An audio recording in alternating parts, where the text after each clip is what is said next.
پارا چنار اور کرم میں فسادات کی وجہ کیا ہے؟ پارا چنار کرم میں فرقہ وارانہ فسادات اور زمین کے تنازعات کی حقیقت کیا ہے؟ کیا واقعی کرم میں زمینی تنازع فرقہ وارانہ فسادات میں بدل چکا ہے؟ پارا چنار میں فرقہ وارانہ فسادات کی تاریخ کیا ہے؟ السلام علیکم ناظرین، میں ہوں آپ کا میزبان عمر فاروق اور آپ دیکھ رہے ہیں میرا یوٹیوب چینل آگاہی 313۔ خیبر پختونخوا کے قبائلی علاقے ضلع کرم میں گزشتہ روز مسافر گاڑیوں پر فائرنگ میں مارے جانے والوں کی تعداد 45 ہو چکی ہے، جبکہ زخمیوں سے 11 کی حالت اس وقت بھی نازک بتائی جا رہی ہے۔ کرم پولیس کے مطابق 45 میتیں پارا چنار پہنچ چکی ہیں۔ جمعرات کو لوئر کرم کے علاقے میں مندروری میں قانون نافذ کرنے والے اداروں کی نگرانی میں پشاور سے پارا چنار جانے والی 200 گاڑیوں کے قافلے پر متعدد مقامات پر حملے کیے گئے۔ یہ قافلہ اس سڑک پر سفر کر رہا تھا جسے اکتوبر میں مسافر گاڑیوں پر حملے کے واقعے کے بعد بند کر دیا گیا تھا اور کئی ہفتے بعد حال ہی میں آمد و رفت کے لیے کھولا گیا تھا۔ اس سے قبل 12 اکتوبر کو اپر کرم کے علاقے کونج علیزئی میں ایک ایسے ہی قافلے پر حملے کے نتیجے میں 15 افراد مارے گئے تھے، جس کے بعد سے پارا چنار سے پشاور جانے والی سڑک آمد و رفت کے لیے بند تھی۔ حملے میں بچ جانے والے جو عینی شہیدین ہیں، انہوں نے مختلف میڈیا فورم پر گفتگو کرتے ہوئے یہ کہا ہے کہ جب قافلہ پارا چنار کی حدود میں داخل ہوا تو اندھادھند فائرنگ شروع ہو گئی، جس میں بھاری ہتھیاروں کا بھی استعمال کیا جا رہا تھا۔ ایسا لگ رہا تھا جیسے آج وہ کسی کو نہیں چھوڑیں گے۔ عینی شہیدین اور کرم پولیس کے مطابق قافلے میں 3 مختلف علاقوں میں مورچے لگا کر فائرنگ کی گئی اور کم از کم 14 کلومیٹر کے علاقے تک قافلے پر فائرنگ ہوتی رہی۔ ان کا یہ بھی کہنا تھا جن علاقوں میں فائرنگ ہوئی ان میں مندوری، بیکھن اور اوچت شامل ہیں۔ عینی شہیدین نے بتایا کہ قافلے میں شامل بچ جانے والی گاڑیاں جب ایک علاقے سے نکل کر دوسرے علاقے میں جاتی تو پھر دوسرے علاقے میں بھی ان پر فائرنگ شروع ہو جاتی۔ یہ سلسلہ ان 3 علاقوں میں مسلسل چلتا رہا اور کئی گھنٹے تک یہ فائرنگ جاری رہی۔ اس کے علاوہ آپ کو یہ بتاتا چلوں، یہ تو کل کا واقعہ ہے کہ اب یہ کرم میں یہ فسادات کیوں ہو رہے ہیں، اس کے پیچھے عوامل کیا ہے، کیا زمینی تنازع ہے یا کوئی فرقہ وارانہ فسادات کی بھی کوئی وجوہات ہیں۔ میں نے چند ماہ قبل اس حوالے سے ایک تفصیلی رپورٹ بھی شائع کی تھی جس میں ان تنازعات کے پیچھے چھپے عوامل کا جائزہ لیا گیا تھا اور جن میں زمین کی ملکیت کا ایک اہم کردار ہے۔ یہ مکمل رپورٹ اس وقت بھی ہمارے چینل پر موجود ہے۔ یہ علاقہ اکثر جنگ کی حالت میں رہتا ہے۔ یہاں فسادات کی وجہ فرقہ وارانہ تقسیم کے ساتھ ساتھ یہاں کی سونا اگلتی وہ زمین ہے جس پر قبائل اور مسلک میں بٹی کرم کی آبادی اب تک سینکڑوں جانیں گنوا چکی ہے۔ لیکن حکومت آج بھی اس مرکزی مسئلے کو حل جو اس کا تلاش کرنے میں ناکام نظر آتی ہے، اور پی ٹی آئی کی حکومت تو ویسے بھی ناکام ہے۔ کرم میں زمینوں کا یہ تنازع کیا ہے، کیوں ہے، کیسے ہے، اس کی وجہ سے کیسے یہ خطہ فرقہ وارانہ فسادات کی آگ میں جلتا ہے، ان سوالوں کا جواب ڈھونڈنے سے پہلے اس علاقے کا میں آپ کو ذرا جغرافیہ بتا دوں کیونکہ پھر یہ معاملہ سمجھنے میں آسانی ہو جائے گی۔ ضلع کرم، سب سے پہلے یہ آپ کو بتاؤں، پاکستان کے شمالی مغربی سرحد پر واقع ضلع کرم کا جغرافیہ اور اس کی آبادی اسے منفرد بناتی ہے۔ ضلع کرم کا شمار ملک کے ان قبائلی علاقوں میں ہوتا ہے جہاں تعلیم کی شرح سب سے زیادہ ہے۔ یہ پاکستان کا واحد قبائلی ضلع ہے جہاں آبادی کی اکثریت کا تعلق اہل تشیع سے ہے۔ پاکستان کے نقشے پر کرم کو تلاش کریں تو آپ کو علم ہوگا کہ یہ ضلع 3 اطراف سے افغانستان جبکہ ایک جانب سے پاکستان کے ساتھ جڑا ہوا ہے۔ اس کے جغرافیہ کی وجہ سے ہی کرم کو کسی زمانے میں پیرٹس بیک یعنی طوطے کی چونچ کہا جاتا تھا۔ افغانستان میں سوویت یونین کی خلاف جنگ کے دوران اس ضلع کی اسٹریٹجک اہمیت کی وجہ سے اس کی مزید اہمیت میں اضافہ ہوا۔ کرم پاکستان کے کسی بھی شہر کے مقابلے میں افغانستان کے دارالحکومت کابل کے قریب ترین ہے اور یہ افغانستان میں خوست، پکتیا، لوگر، ننگرہار جیسے صوبوں کی سرحد پر بھی واقع ہے۔ پارا چنار پاکستان کا انتہائی حساس علاقہ گردانا جاتا ہے اور یہاں دیگر علاقوں سے صرف ایک سڑک کے راستے سے یہ پاکستان کے علاقوں سے جڑا ہوا ہے جو لور کرم میں صدا کے علاقے سے گزرتی ہے جو سنی اکثریت آبادی پر مشتمل ہے۔ کرم کا لفظ دریائے کرم سے منسوب ہے جو ضلع کے اطراف سے گزرتا ہے۔ یہ ضلع 3 حصوں میں تقسیم ہے یعنی اپر کرم، سینٹرل کرم اور لوئر کرم۔ اس علاقے کو سفید کے بلند و بار پہاڑ اس جو سلسلہ ہے افغانستان سے جدا کرتا ہے جو تقریباً سارا سال برف سے ڈھکا رہتا ہے۔ اب آتے ہیں سب سے پہلے زمین کے تنازعات کی طرف جس کی وجہ سے یہ فسادات ہوتے ہیں، پھر میں فرقہ وارانہ فسادات کی تاریخ بھی بتاؤں گا۔ ضلع کرم کا شمار ملک کے قدیم ترین قبائلی علاقوں میں ہوتا ہے۔ غیر منقسم ہندوستان میں انگریز دور حکومت کے دوران 1890 کی دہائی میں اس قبائلی علاقے کو باقاعدہ طور پر آباد کیا گیا اور اس کے بعد یہاں زمینوں کی تقسیم شروع ہوئی۔ وہی زمینیں جن کی ملکیت پر آج اختلافات اس قدر بڑھ چکے ہیں کہ ہر چند ماہ بعد درجنوں افراد اپنی جان سے ہاتھ دھو بیٹھتے ہیں۔ اس کی وجہ یہ ہے کہ کرم کے زیادہ تر علاقوں میں لینڈ ریکارڈ وہ آج تک موجود ہی نہیں۔ لینڈ ریکارڈ نہ ہونے کی وجہ سے ضلع میں مختلف مقامات پر مختلف قبائل اور افراد زمین کے ٹکڑوں کی ملکیت کے دعوے دار ہیں۔ برطانوی راج میں پہاڑوں اور دریا کے کنارے غیر آباد زمینوں کو شاملات کا نام دے کر اس کے لیے اصول مرتب کیے گئے تھے۔ یہ زمینیں قبائل کی مشترکہ ہوتی تھیں جیسے جنگلات، چراگاہ، پہاڑ یا دریا کنارے غیر آباد زمینیں، جنازہ گاہ، قبرستان وغیرہ۔ لیکن اب یہ زمینیں وہ جنگلات کی جو زمینیں ہیں اس پہ لوگوں نے قبضے شروع کر دیے، جس کے بعد ان تنازعات میں اضافہ ہوا۔ خیال رہے کہ پاڑا چنار کی زمین ایک اور چیز آپ کو بتاتا چلوں کہ پارا چنار بھی کہا جاتا ہے لفظ، اور پاڑا چنار بھی، دونوں طرف سے لوگ اس کو لکھتے اور پڑھتے ہیں۔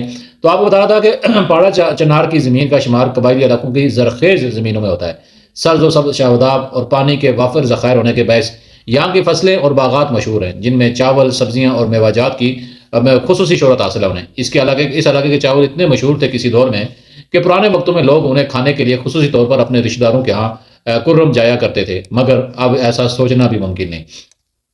آج اس زمین کا تنازع 5 مختلف مقامات پر موجود ہے، 10 یا اس سے زائد دیہاتوں اور قبائلوں کے درمیان ہے، جن میں زمین کے ساتھ ساتھ مسلک کی تقسیم بھی موجود ہے، یعنی متنازع زمینوں پر اہل تشیع اور سنی مسلک سے تعلق رکھنے والے دعوے دار ہیں۔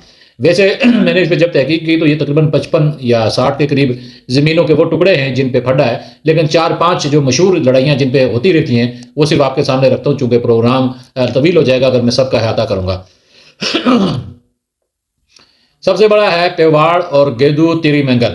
پیواڑ اور گیدو تیری منگل اپر کرم میں افغانستان کے سرحد کے ساتھ واقع دیہات ہیں۔ پیواڑ میں اہل تشیع کی اکثریت، جبکہ گیدو اور تیری منگل میں اہل سنت سے تعلق رکھنے والی آبادی ہے۔ یہاں متنازع زمین موجود ہے جس پر ان دیہاتوں کے جو باسی ہیں وہ دعوے کرتے ہیں، اور یہ معاملات پھر فسادات تک پہنچ جاتے ہیں۔ دوسرا ہے مشہور جو جس کی وجہ سے یہ سارا تنازع دوبارہ سے اس نے حال ہی میں 2 سالوں میں جنم لیا ہے، بوشہرہ ملی خیل تنازع۔ بوشہرہ اور ملی خیل بھی اپر کرم یعنی پاڑا چنار میں واقع 2 دیہات ہیں۔ ان دونوں علاقوں میں مذہبی لحاظ سے آبادی مختلف فرقوں میں تقسیم ہے۔ یہاں جس زمین پر جھگڑا ہے اس کے دعوے دار قبائل نہیں بلکہ چند افراد ہیں، تاہم کسی بھی لڑائی کی صورت میں دونوں فریقین کے ساتھ ان کے قبائل وہ آ جاتے ہیں، چاہے وہ ضلع بھر میں کہیں آباد ہوں۔ تیسرا یہاں پہ مشہور جو متنازع علاقہ ہے یا جھگڑا ہے وہ مقبل کنج علیزئی تنازع۔ مقبل اور کنج علیزئی بھی اپر کرم میں افغانستان کی سرحد پر واقع 2 دیہات ہیں۔ یہاں زمین کی ملکیت کا تنازع کئی دہائیوں سے موجود ہے۔ مقبل میں اہل سنت جبکہ کنج علیزئی میں اہل تشیع آباد ہے، اور اس زمین پر ہونے والے جو تنازع وہ متعدد مرتبہ پرتشدد واقعات کو جنم دیتا ہے۔ ایک اور تنازع ہے بالش خیل پاڑا چمکنی تنازع۔ بالش خیل اور پاڑا چمکنی دیہاتوں کے درمیان بھی ہزاروں ایکڑ زمین کا تنازع ہے، جس پر ہونے والے جو فسادات وہ وقتاً فوقتاً میڈیا کی زینت بنتے رہتے ہیں، اور لڑائیوں میں کئی افراد کی جان جا چکی ہے۔ بالش خیل لوئر کرم اور پاڑا چمکنی سینٹرل کرم میں واقع ہے۔ ان چاروں مقامات پر موجود زمین کے تنازعات کے باعث گزشتہ چند سال میں سب سے زیادہ فسادات برپا ہوئے ہیں اور درجنوں افراد کی جانیں گئی ہیں۔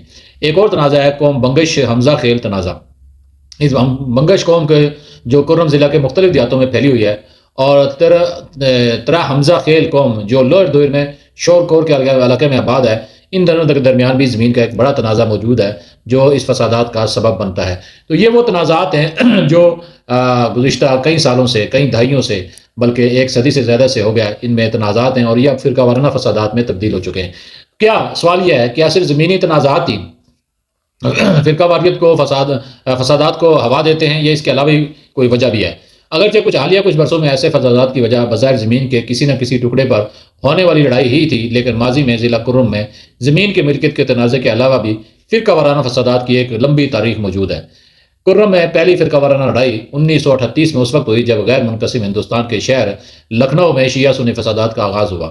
یہاں دوسرا بڑا فرقہ وارانہ واقعہ 1966 میں صدا میں ایک ماتمی جلوس کے دوران ہوا۔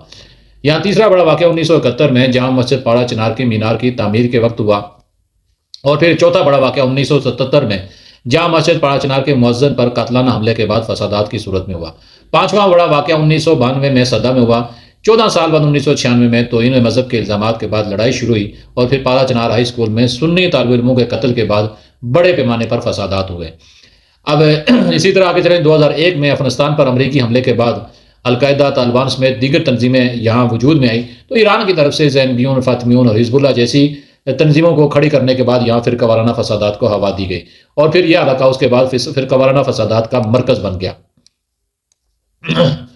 2007 میں ضلع کرم میں ملک کی تاریخ کے شدید فرقہ وارانہ فسادات ہوئے، جن میں پہلی مرتبہ فریقین نے ایک دوسرے کے دیہاتوں پر حملے کر کے سینکڑوں مکانات نظر آتش کیے، جبکہ شیعہ سنی آبادی کو اپنے ہی علاقوں سے بے دخل کر دیا گیا، اور اس وقت بھی کئی لوگ بے دخل ہیں۔ اپریل 2007 میں ربیع الاول کے جلوس پر پتھراؤ کا واقعہ فسادات کا باعث بنا، اور پھر نومبر 2007 میں ایک مبینہ قتل کے الزام کے نتیجے میں فرقہ وارانہ فساد بھڑک اٹھے۔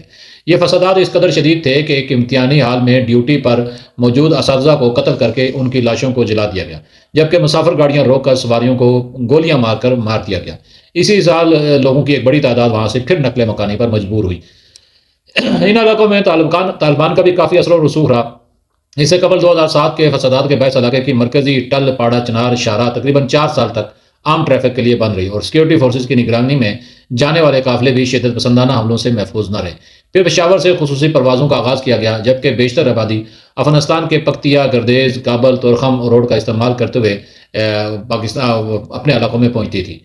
پاکستان فوج نے 2011 میں طالبان کے خلاف آپریشن کیا اور فرقہ وارانہ فسادات پر قابو پانے کی کوشش کی، اور اس کے بعد ٹل پارا چنار سڑک کھولی گئی۔ یہاں طویل عرصے تک سیکورٹی فورسز کی بھاری نفری تعینات رہی اور درجنوں چیک پوسٹیں بھی قائم کی۔ اب یہ ہے تو وہ آپ کو تاریخ بتائی جو زمینی تنازع کی تاریخ تھی اور جو فرقہ وارانہ فسادات کی تاریخ تھی۔ اگر یہ سرکاری اعداد و شمار کے مطابق صرف 4 سالوں میں یہاں 1600 سے زائد افراد ان فسادات میں مارے جا چکے ہیں۔ قبائلی عمائدین کے مطابق یہ تعداد کہیں زیادہ ہے۔ ان فسادات میں 5000 سے زیادہ افراد زخمی بھی ہوئے ہیں۔ لیکن مسئلہ یہ ہے کہ اس معاملے کو حل کرنے کے لیے حکومت کی طرف سے متعدد مرتبہ کوششیں کی گئی، لیکن یہ معاملہ حل نہیں ہوا۔ آخری معاہدہ پارا چنار اور صدا سے بے دخل ہونے والے خاندانوں کی واپسی کو یقینی بنانے کے لیے حکومت کی طرف سے اکتوبر 2008 میں مری میں ایک امن معاہدہ کیا گیا تھا۔ معاہدے کے تحت قبضے میں لیے گئے علاقے خالی کروانے کے ساتھ ساتھ علاقے چھوڑ کر جانے والے افراد کی دوبارہ آباد کاری قانون اور علاقے کے رواج کے مطابق کرنے پر اتفاق کیا گیا تھا، مگر اس معاہدے پر اس کی روح کے مطابق عمل درآمد نہیں کیا گیا۔ یوں یہ معاملہ اب تک حل نہیں کیا جا سکا۔ تو ناظرین، یہ کرم پارا چنار جو تنازعات ہے ان کی ایک تاریخ ہے جو میں نے آپ کے سامنے رکھی ہے، اور اسی تاریخ کے تناظر میں یہ سارے دیکھا جائے تو یہ سارے واقعات ہو رہے ہیں۔ حکومت اگر چاہے تو یہ زمین کے تنازعات کو کسی طرح سے بیٹھ کے حل کر سکتی ہے۔ یہ اگر زمین کے تنازعات حل ہو جائیں تو امید یہ کی جا رہی ہے کہ فرقہ وارانہ فسادات بھی حل ہو جائے گا۔ لیکن یہاں پی ٹی آئی کی جو 11-12 سال سے حکومت ہے وہ ان تنازعات کو حل کرنے کے بجائے اپنے سیاسی مفادات یا ذاتی مفادات میں لگی ہوئی ہے، اور اس وقت بھی وہ اسلام آباد پر یرغار کی سوچ رہی ہے، جبکہ دوسری طرف پورا کے پی کے آگ میں جل رہا ہے۔